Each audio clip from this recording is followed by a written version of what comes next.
So let's just take a couple minutes to quiet our minds and arrive and set our motivation for, why we're here, why we're taking this class, all of that.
And then when you're ready, you can open your eyes and join everyone in the virtual space.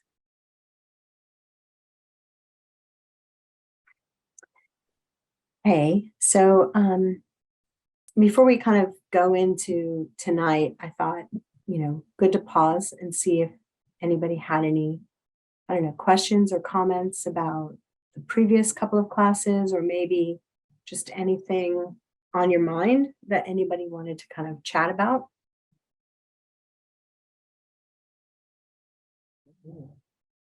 Okay. So when I started the series of 4, I said, I wanted to do following Lam Rim. So on those topics of renunciation, bodhicitta, and then, correct view or wisdom. So 3 realizations that we, as Buddhists, are striving to achieve in our own minds. And I thought that that's super appropriate because, being your own therapist, we have to first identify what's the nature of our dis-ease, or what is our problem, right? So, obviously the first was recognizing that there's suffering and developing the renunciation for that. The big reason that we don't even see that as it is because we are in a constant state of misunderstanding our world and reality. So, I'm going to assume that you've heard about these or had teachings on emptiness before. It's a topic that is so challenging. I would say the two, well, not just I would say, definitely the 2 most challenging things, first of all, to really understand, but then also to see directly, are karma and emptiness. So an Arya, a person who's had a direct perception of emptiness, has seen emptiness, but even they can't see karma. Only a fully enlightened being can see karma directly. So what does emptiness mean? So I thought, and these 2 things are very interconnected and intertwined. The relationship between karma and emptiness, and I'll get into that in a bit. But kind of just to talk about, what do we mean when we say emptiness? And there are, and the Gelug tradition is incredibly academic. So there's lists for everything, and there's different schools. And I think it's important to think about different schools as different levels of understanding or different ways of understanding emptiness, for example. So we are in the Lama Zopa tradition, we would say Madhyamika Prasangika. So what does that mean? So Madhyamika is middle way, and Prasangika means consequence. So it is the middle way consequence understanding of emptiness. And actually, let me back up. You may have also heard of something called the two truths. So these are, you could say, ultimate truth, which is emptiness, and dependent origination, which is what we normally call conventional truth or deceptive reality. So it functions, but it is not ultimately true. And so back to these different ideas, ways of understanding emptiness. So these different schools, I said earlier, we're Madhyamika Prasangika, but my mind is not Madhyamika Prasangika. Actually, my mind is usually fully engaged with deceptive reality. I really almost have to always kind of sit in meditation or have some kind of contemplation in order to recognize the ultimate truth of things, my situation, anything. It's not something that I'm seeing directly. It's not how I am always interacting with my world. When I'm being my highest self, when I'm, walking in the world the way I want to, then I'm aware of that. But even then, it's truly an academic kind of understanding. It's not a realization that I have. So I think it's important to think of, so there's, I guess we would say, there are, I'm going to say different understandings of what emptiness are. So Master Vasubandhu, who is, wrote Abhidharma Kosha, he and his brother Asanga are both like incredible Buddhist saints and very learned and prolific in terms of like logic and teachings that they've written. And there's the Abhidharma Kosha is something called, it's called the Vaibhashika. I don't want to get too much into it, but the Abhidharma school is like a detailist school in English. So we would lump them in with a group called the functionalists. So in the functionalists, you've got the sutrist logic school and you've got the detailed school. What's important to know here, and I don't want to get too academic, but I think, and you can stop me if it's boring, or if it's like, wait a minute, what did you say, or what do you mean by that? So those two schools are Hinayana schools. And what does that mean? It means that they're looking to achieve nirvana. And when they use the word, for example, when they say enlightenment, what they mean is cessation of suffering. They actually mean nirvana. So that's where it gets tricky, where we're using the same word to actually describe two different things based on our understandings, which, by the way, that's always what we're doing. And so when they say emptiness, what they mean is, and it's true, that things are empty of existing from their own side, independent of causes and conditions. So what they're saying is that changing things are dependent upon causes and conditions. And we all agree with that, right? That's not an incorrect, assertion. Something that we can see, and I think we readily believe in and can get our heads around. So then there's another school, also a functionalist school, called Mind Only. And so and the reason that I'm just mentioning them briefly is you'll run into different teachings and different Buddhist saints, the perspective that they're taking in their works may belong to one of these schools. And sometimes if you don't know what school they're coming from, it can be a little bit confusing. So Mind Only is also a functionalist school. The same thing, they believe in causes and conditions, that changing things depend on causes and conditions. The one thing that they assert is that there is like a foundational consciousness. So So that's a little bit different. But essentially, all of these schools believe that when they say dependent arising or dependent origination, they mean depending on causes. So, and that's correct. And then there is like a more subtle perspective, which is Madhyamika Sva Tantrika. And that perspective is that things that they wanted, their goal was to look at not just changing things, but unchanging things. So like space, emptiness, they say cessation of mental afflictions is as a non-changing thing. And they were like, so what about non-changing things? So their assertion or their presentation of what dependent origination is that things depend upon their parts. So again, not anything that we can't get our heads around or can't agree upon.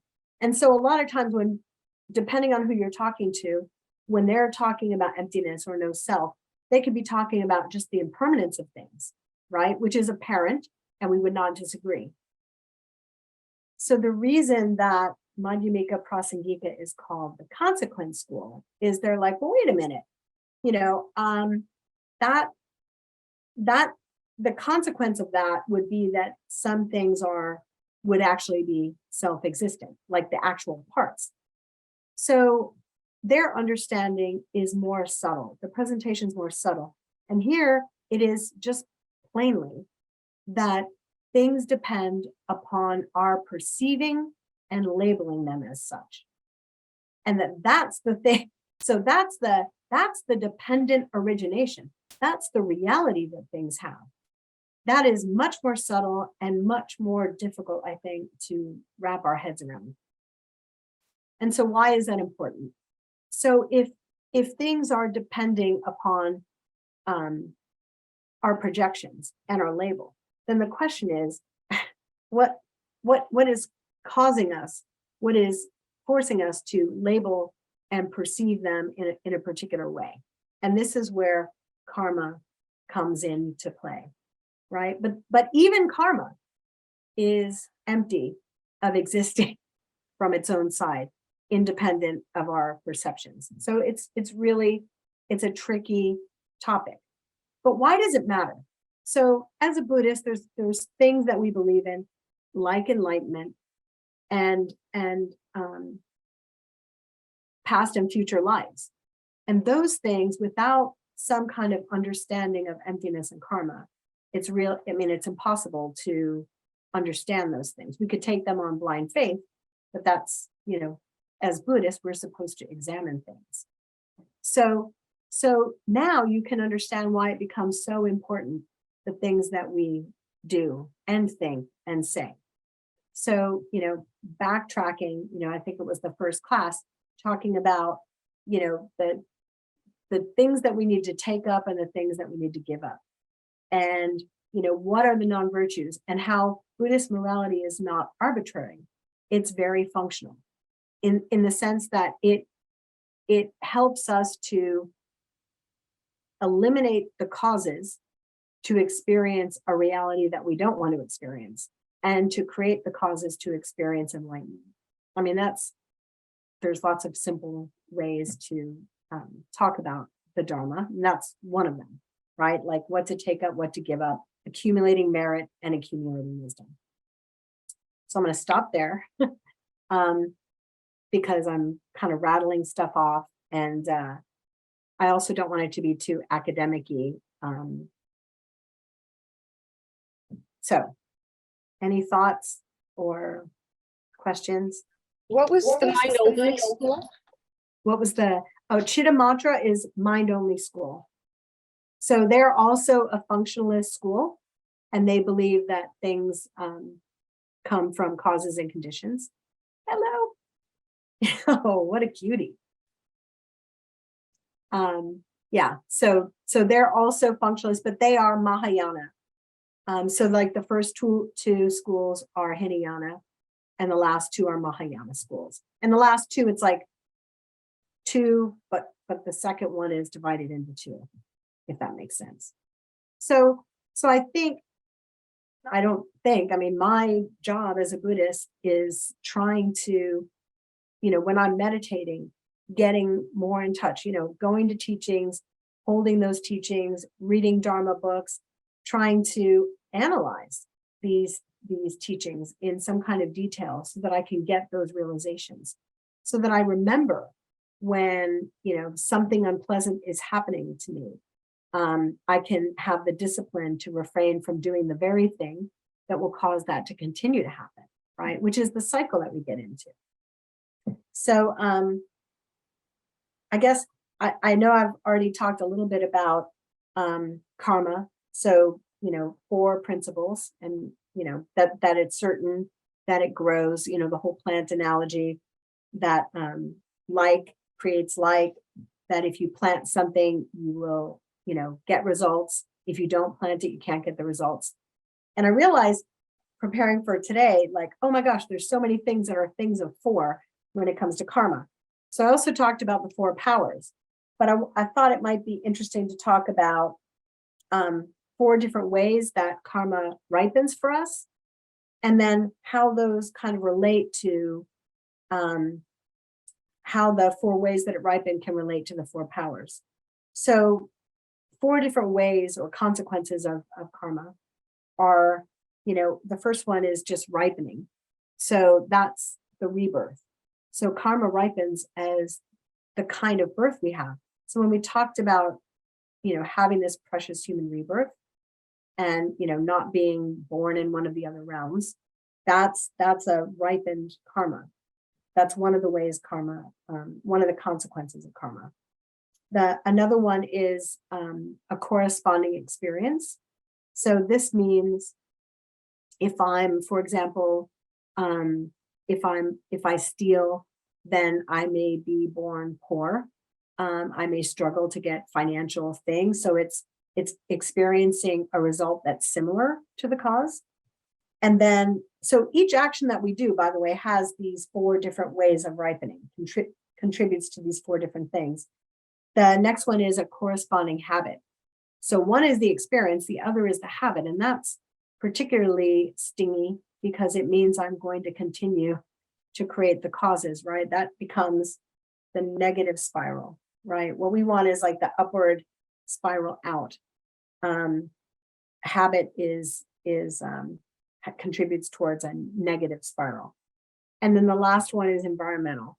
So, maybe being born in a place that's very violent, if, that's one of your problems. Or again, if it's stealing and you're taking resources from others, maybe, being born in a place where there's not enough resources, not enough food, things like that. So that's all the different ways that karma can ripen. And then if you think about each one of those 4 powers, and forgive me because I'm like, oh gosh, I don't know exactly which correlates with which, but each one of those. So this is an interesting thing. When it's really powerful to think about how karma works, how it ripens, and then how I can change what's happening in my world. So I have like a little story. I was having some challenges, a challenging situation. And Venerable Rabina was visiting me. Actually, no, I had talked to her on the phone. And she said, darling, I can't do her, but darling, I can't help but try. Darling, are you doing the 4 powers? Really like that. Are you doing the 4 powers? So I'll be honest, I sort of poo-pooed, like, yeah, of course I do 4 powers. And it's true. I did 4 powers, but I didn't do them in this way, which, she woke me up to, which was if I'm so it was a little bit challenging. So how do I do 4 powers? So someone's doing something negative to me. And I'm like, well, I don't know what I'm doing. What 4 powers, what am I doing 4 powers on? I'm really trying to do my best here. But she really woke me up to doing 4 powers on how I'm seeing something ripen. So maybe you're at a point, and at that point, it's not that I'm perfect, but the thing that I thought would have caused this behavior I was not doing in this life at this time. But if I was experiencing that in my life, it meant for sure it's a proving point. So this goes back to, thinking about past and future lives. It was proof that I had those karmic seeds, that I had engaged in that kind of behavior, much heavier than that for sure. So then thinking about it and doing 4 powers on not what I was doing today, but doing 4 powers on what I must have done based on what I was experiencing. And it was incredibly powerful. And what I can say is it was an ongoing problem and it was very serious. And I had that conversation with her and I very sincerely, because I think, it can be a challenge to feel regret for something that you're sort of feeling on the surface. I'm not doing that, and that was kind of how I was doing 4 powers. Like, oh, I'm sorry for all the times that I must have done this thing. And I won't say it was insincere, but it wasn't heartfelt. Like when you really, when you sit and you think about how karma works and develop that certainty that I must have done these things. And then from that, that true heartfelt regret. Like I am very I don't like what I'm experiencing now. It's really hurting me. I know that I have done these things like this, things worse than this, or I would not be experiencing this.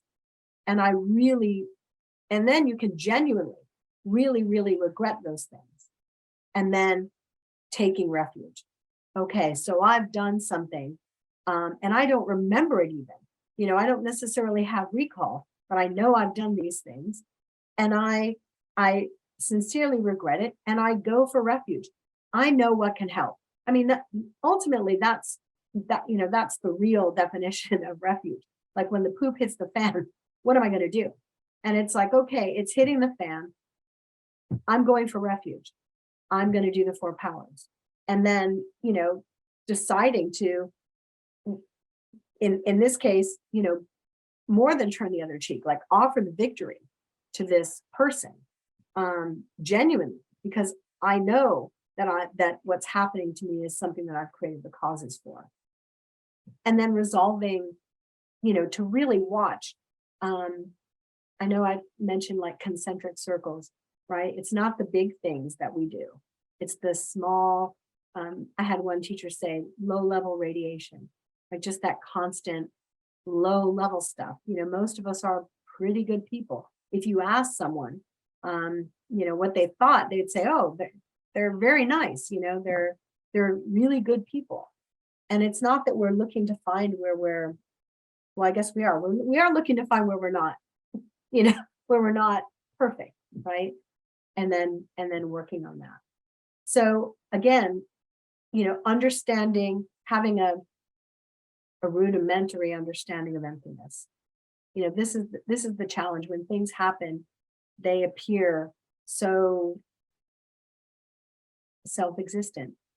They appear so objectively true. And I find, even now, and I don't know about you, but I think it's very common. It's a habit that we have an experience, and then we have an experience of a person or a situation. Politics are great for this. Politics are great for so many of these things, right? Like if I think I'm being a great Buddhist, then I just have to, start having a political conversation, and then I'll find all the places where I'm failing. But we can look at others and say, kind of get them to validate the truth of something, right? Like if others agree, then it must be true. You're seeing the same. Did you see what I saw? Did you hear what I heard? It's validating that truth instead of what we should be doing, what's helpful. And when I say should, again, it's not some weird arbitrary morality. It's if we want to be happy, if we want to create the causes of happiness, if we want to help other living beings, if we want to achieve enlightenment, then I, what I need to be doing is deconstructing that, looking for the emptiness in that. And there's so many different, there's so many amazing different methods for that, like thinking about the worst human being that we can imagine, and then understanding that that is somebody's child, or maybe somebody's father or mother. And, certainly there are always people who like someone that we maybe don't like. So how they exist is not concrete. It's not solid. And I think, it takes really just a very cursory, almost a lazy analysis. We can come to that conclusion, right? So it's making sure that we're doing that, right? Especially when things are problematic, but also when things are going really well. And then, so much of life's unhappiness is the suffering of change, right? So you meet someone, and then you start, Lama Zopa Rinpoche says, decorating them. You decorate them with all of these thoughts that you are putting on them. Whatever thing they do, you see some indication of something, and it's all coming from you. And you're embellishing who they are and putting them on a pedestal. And then something shifts, and all of a sudden you don't see exactly that anymore. And then it's like, well, they've changed, or, that's the real them. And this is not the, we have such solid ideas, even of ourselves. I think, here are the things that I'm good at. Here are the things that are challenging for me. And it's as if, there was a Bonnie who was born and came out fully hatched with all of her, all of her qualities, all of her good and bad things. And the reality is, in every moment, we're available to be, we are empty. We're available to be something different. And, I'll say that's actually what Tantra is sort of based on, the fact, why would we, do a practice of, Tara or Chenrezi at, at some, there's this idea that we are available to become something like that, right? So if I was just Bonnie with my bad habits and, things that I'm good at and things that I'm bad at, then I would never be able to be something different. But the idea is I'm available for that, so long as I'm not so hung up on who and what I am, which, I see every day, wake up and don that personality. And it's really nice to, and then when someone else doesn't see you that way, that's when you can test and see, like, oh, how strong is my sense of self?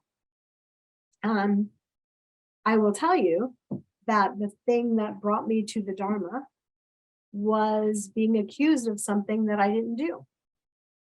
And that was, so actually it's interesting. I was not a spiritual person at all. And a kind of, I don't know, I guess academic type of person, and didn't have a lot of respect, I'm ashamed to say, for, people who were religious, because I thought, okay, they're just believing things, not questioning things. And then I was accused of something, and it really affected my sense of self. And it was what I needed. It was suffering. So of course you can't control what's in someone else's head, right? So that created this like truly crazy, a craziness in me. And the upside of that whole experience was I really got the truth of suffering, because I think, I was young enough and arrogant enough that before that I thought, all right, I would concede there's some suffering, but I thought there's a level of suffering, that I am not going to experience, because I'm a go-getter and I'm a problem solver. So, I'm willing to gut it out and I can overcome whatever. Well, I couldn't change what was in someone else's head. And it made me kind of nuts. So it woke me up to suffering. And it also woke me up to just how tightly I was hanging on to my identity, like it really bothered me. We talked about 8 worldly dharmas and reputation being one of them. And I experienced that, directly, just the power that it had over me. So why am I going off on that? I guess just to say, how tightly we hang on to reality and how things exist and how mistaken it is. And then we know that if we're suffering a mental affliction, and I would say any of them, if we're not happy, then we are seeing something. We are grasping onto self-existence. And, when they say self-existence and selflessness, although the example I just gave was me, myself, it's of all things. Selflessness of all things means things have no self, no inherent, objective, permanent truth that is existing independent of our perceiving them that way. So when I'm feeling anything that's other than anything that's not pleasant, then I know. And sometimes even when I'm experiencing pleasant things again, right? Extreme things, am I grasping onto something?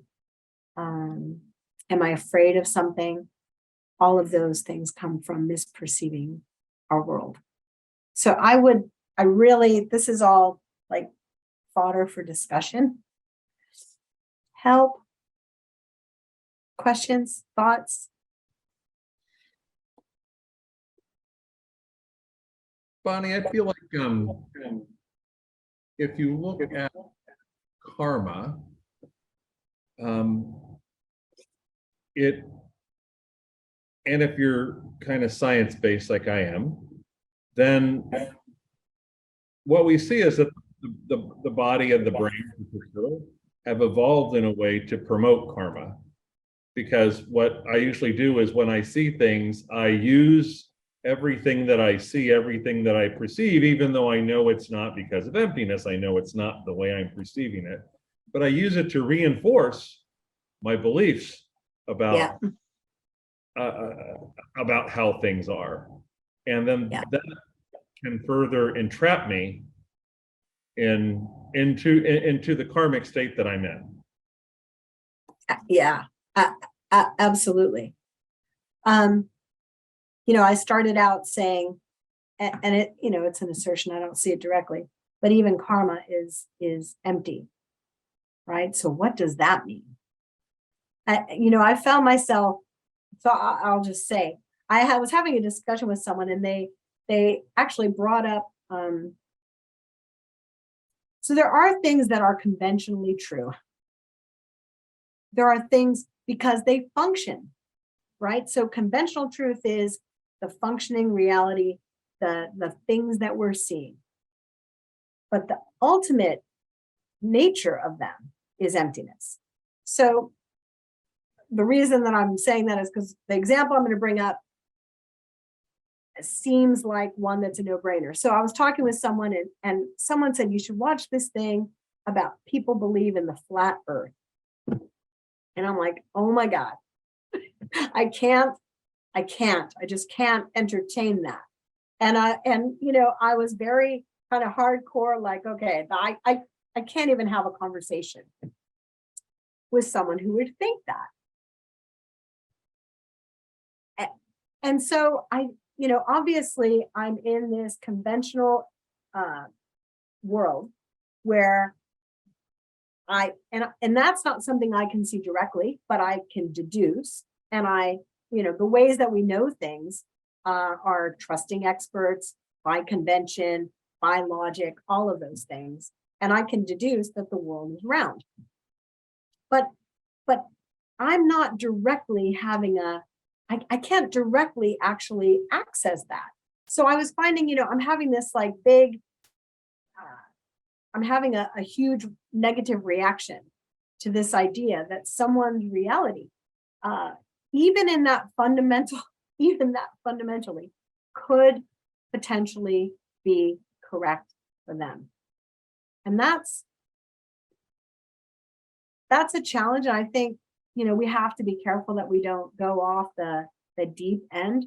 Like, I mean, one thing is certainly understanding emptiness should not, if we're properly understanding emptiness, it should not in any way, shape, or form create some nihilistic way of being. In fact, it becomes very important what we do, because if things are empty, if things don't have a nature of their own, and I'm imputing the nature on them, then everything I do becomes very, very important, even the small little things, right?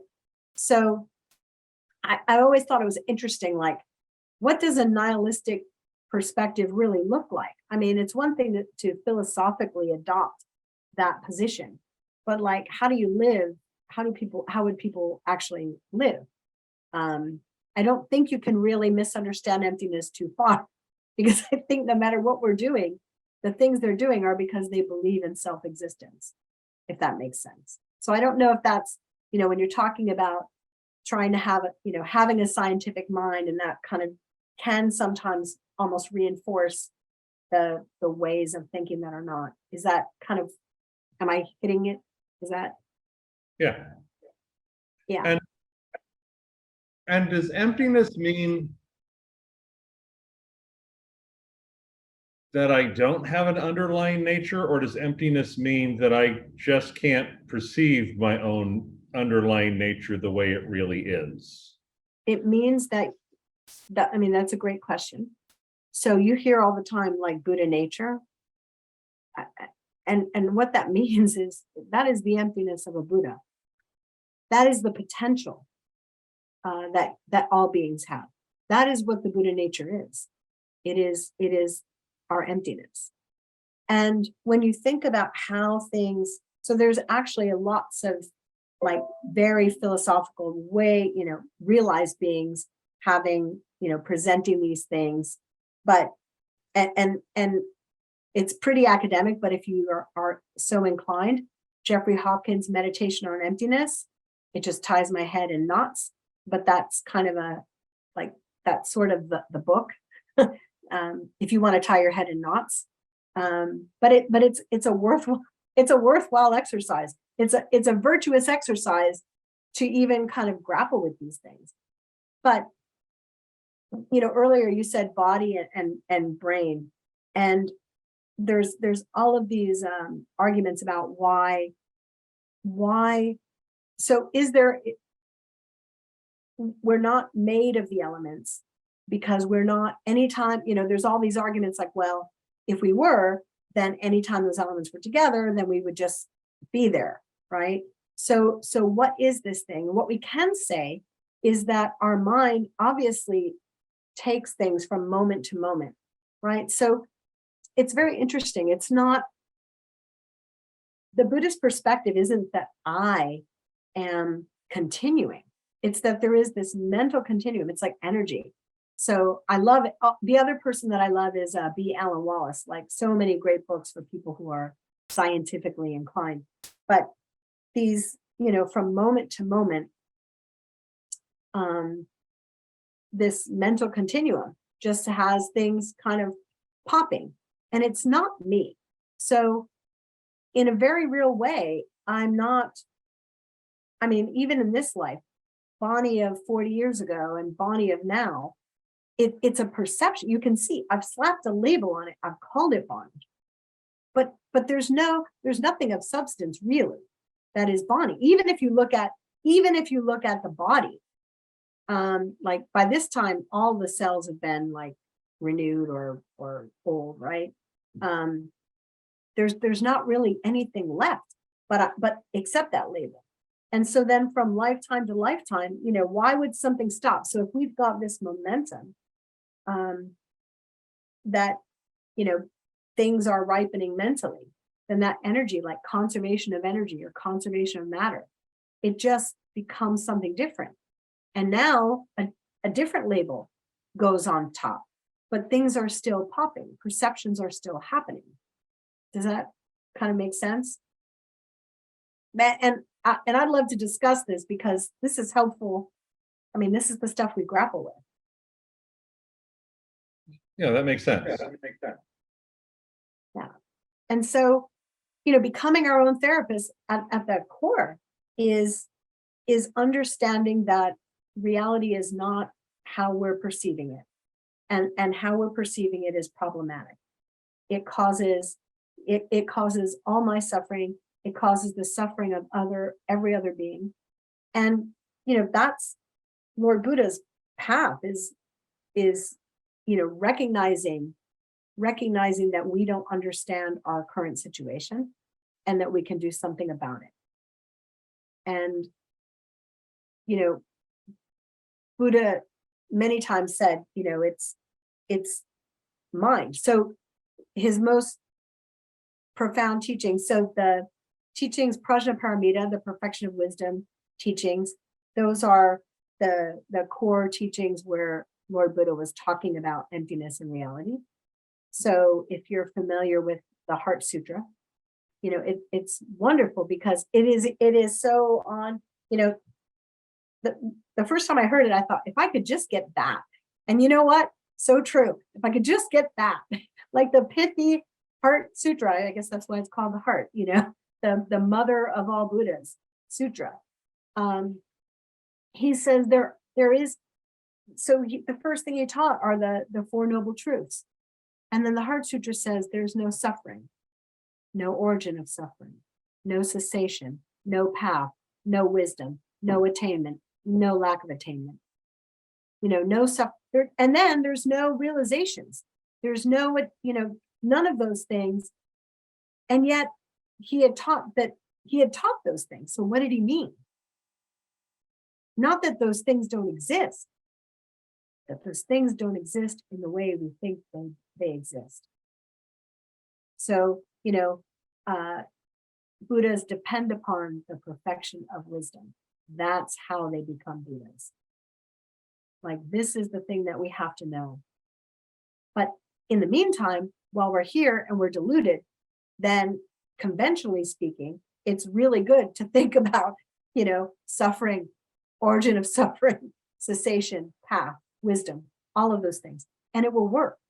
It will work because we're creating the causes where to actually have those perceptions and to actually have that reality.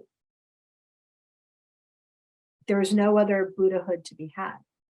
So the Buddha nature is, misunderstanding that I had, and I think a lot of people have. It's kind of like, feels like a warm fuzzy, like Buddha nature is my goodness. And you could say that. But ultimately it is your emptiness.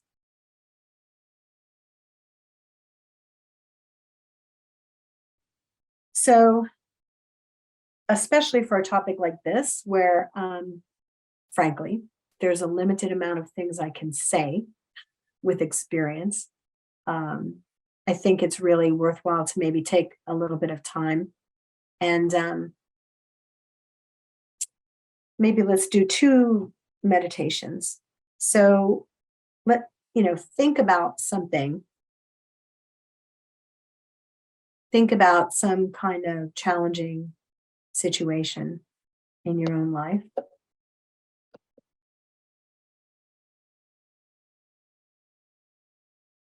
And then just thinking that I haven't seen emptiness directly. I don't have a realization of this, but to the extent that it makes sense and is logical, to the extent that Buddhist teachings have helped me, for now I can sort of table that direct knowledge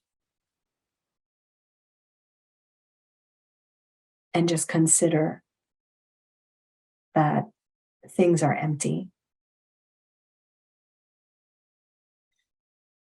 They are not any way from their own side.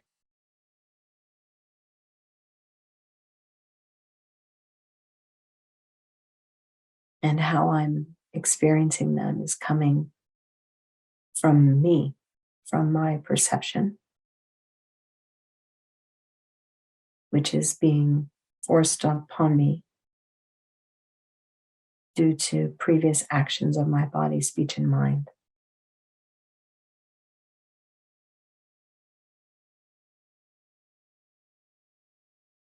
And now, from that perspective, think about a situation that is not working for you.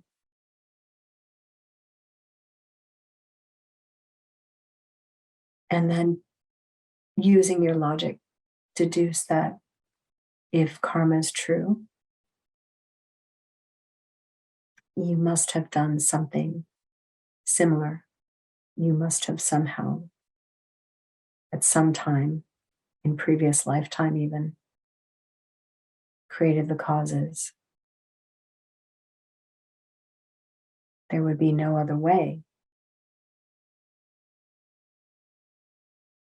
that you would be in this situation.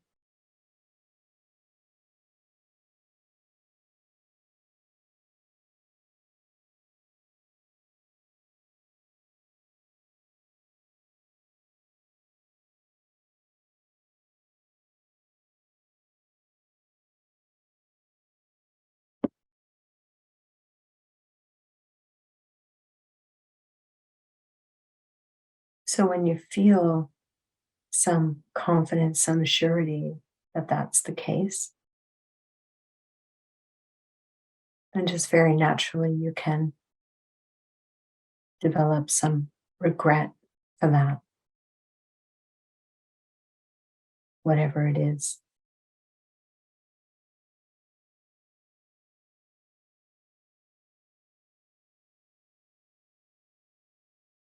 And try to get as much of a heartfelt sense of regret as you can. Again, regret is not bashing ourselves. It's just an intelligent understanding that we've done something that is harming us, could harm us.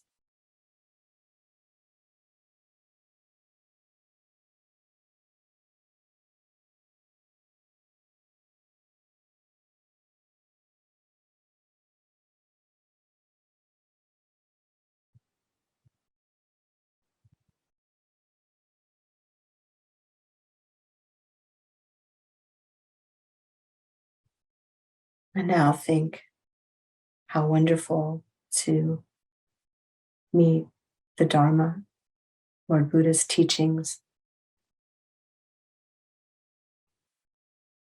And that's refuge. That here's something that can help.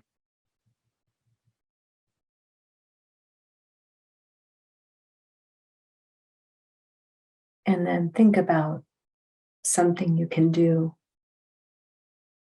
to remediate, make up for whatever we're regretting. And actually, the strongest remedy is simply doing the meditation and contemplating the emptiness and karma.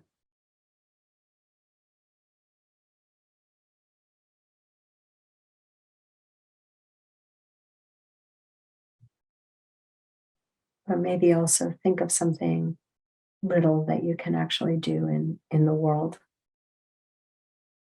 to plant a different kind of seed in your mind.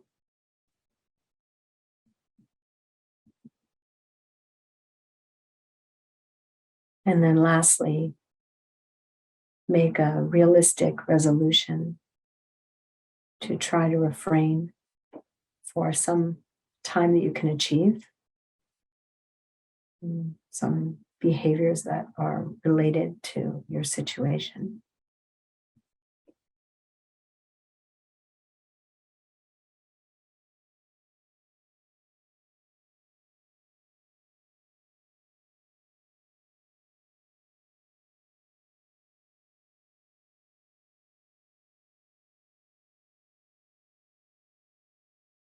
And then just feel good about having cleaned something. Imagine that those four powers have done something to weaken and destroy that seed. And be happy about that.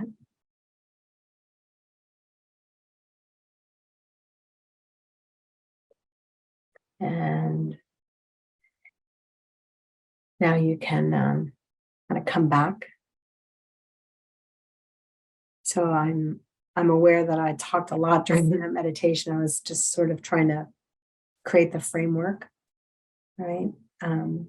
Like what it's like to do 4 powers in a meditation. And I don't know if when I was telling my story about Venerable Robina, if I shared though that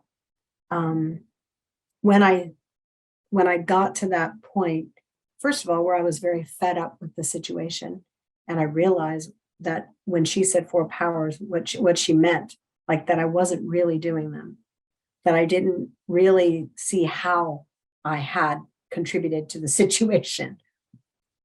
You know, I had to break through that ego and really look at the logic of it. And when I sincerely did 4 powers, that situation changed. I'll also tell you it didn't change forever, but it shifted almost immediately. So I think it can be very powerful. You know, we have countless lifetimes. So shifting something to promise, you know, it's not a promise that things are going to happen immediately. There is that possibility. You know, that was another thing I actually kind of wanted to share, because I said there were 4 things. And so I want to share 4 ways that we can, so 4 ways that we can make karma ripen faster or to be more powerful, because I think that's really important. And these are all of these rules with karma. They work both in the positive and the negative. So the first one is the intensity of the emotion. So, you know, when you do something out of like huge anger, and you think about it again logically, why would that be? Well, if I'm feeling that intense emotion, it's proof that I'm under the influence of ignorance. I'm under the influence of, you know, the wheel of life has this pig in the middle. Like that ignorance is the cause of everything. You know, maybe next week I might chat a little bit about the 12 links of dependent arising, but that ignorance gives birth to all of those other things, that craving, the self-grasping and the craving. So it's proof that I'm operating under intense ignorance. So the intense emotion, but then also intense emotion in the positive sense of having some devotion and faith and refuge, like heartfelt, those feelings also can help a karma to ripen faster or plant that karma strongly. Another thing is the object that you are interacting with. Now, again, so the typical thing they use is the Buddha or your teacher, Sangha. There's 5 heinous actions, and if you do them, they say, you know, unless you purified it, your next rebirth, it will immediately ripen as being born in a hell realm. And the reason is because it's things that you've done to heavy karmic objects, like the Buddha, you know, a bodhisattva, your parents, Sangha.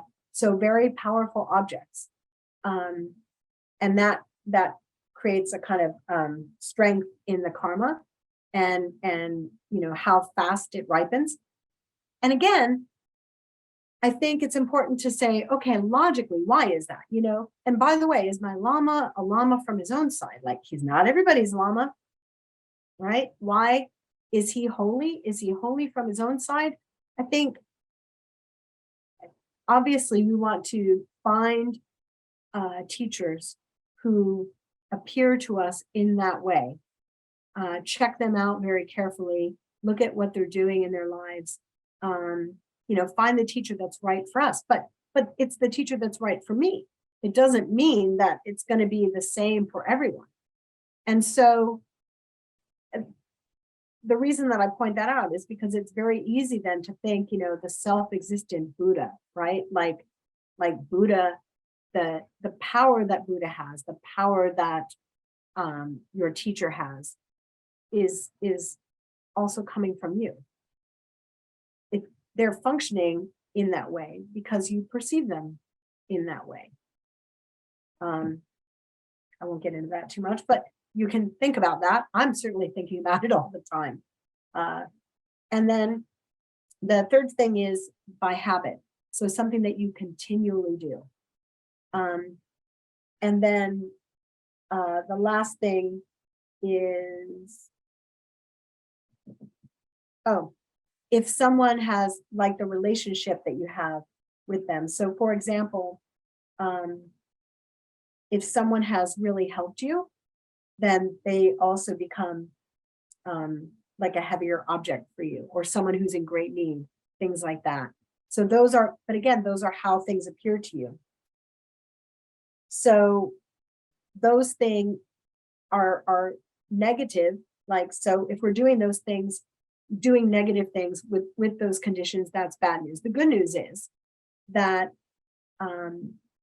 going for refuge, making offerings, going to teachings, doing your meditation, doing analysis, developing a habit of those things, making offerings to your teacher, making offerings to the Buddha, and you love it. What I loved was first meeting the Dharma, and then what are we going to offer? We're offering water. Okay, so I know we're at a point, and I live in Arizona, so water isn't necessarily always going to be plentiful. But why do we start with water? Because we have access to it. It's clean. It's pure. It's something that we can do without a lot of stuff going on, right? Without a lot of grasping. So we can start with something like that and create a habit of generosity, a habit of making offerings. So there's things that we can do to help to sort of shift the tide. And that's why, if you're going to give, make an offering, then, make it to a higher being, a being who has that kind of heaviness, being kind to your mother in this life, appreciating, we talked about the precious human rebirth, no matter what the relationship is, just having that like appreciation. And if you have a mother, making offerings to her, even just of your time. So there's all sorts of things that we can do, thinking about, who are these precious objects. And the other thing is we never know if someone is a bodhisattva or not. So we should be super careful. And especially if we travel in these circles where there's so many special people, be careful how we think of each other, not just our teachers, but one another. And get the train moving in the right direction. I said we're going to do another meditation. Really, I was thinking elongated dedication, but now I'm down to 1.5 minutes. But still, let's take the time and just recall why we are here today, meeting and having this discussion. What our motivation is. And then thinking about the fact that we have planted a mental seed, a karma, and that because, it functions like a seed, it will ripen as something similar, something good, something virtuous. And because we've done it, it will definitely have results.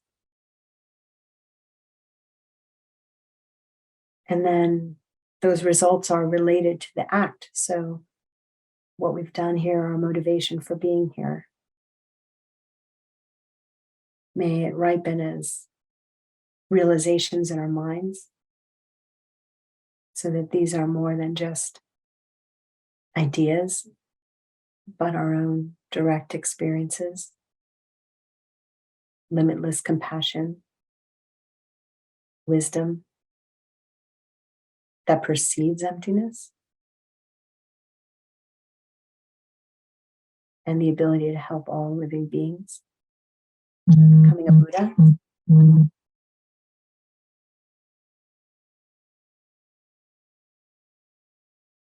And then just dedicate our time towards those goals.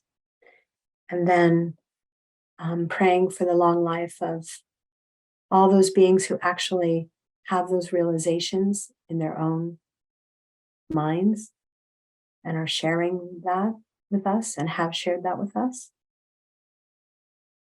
All of our teachers and Dharma friends, our parents, all the sentient beings, all the kind beings that we completely depend upon every day for our existence.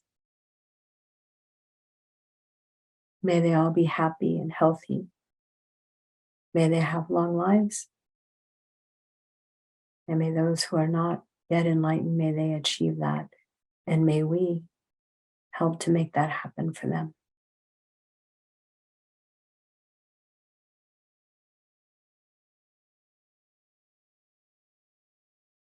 And thank you so much. This time goes so quickly. But like I said, today, the topic is so challenging, like, it's, yeah. Anyway, I appreciate the time. I appreciate you. Thanks.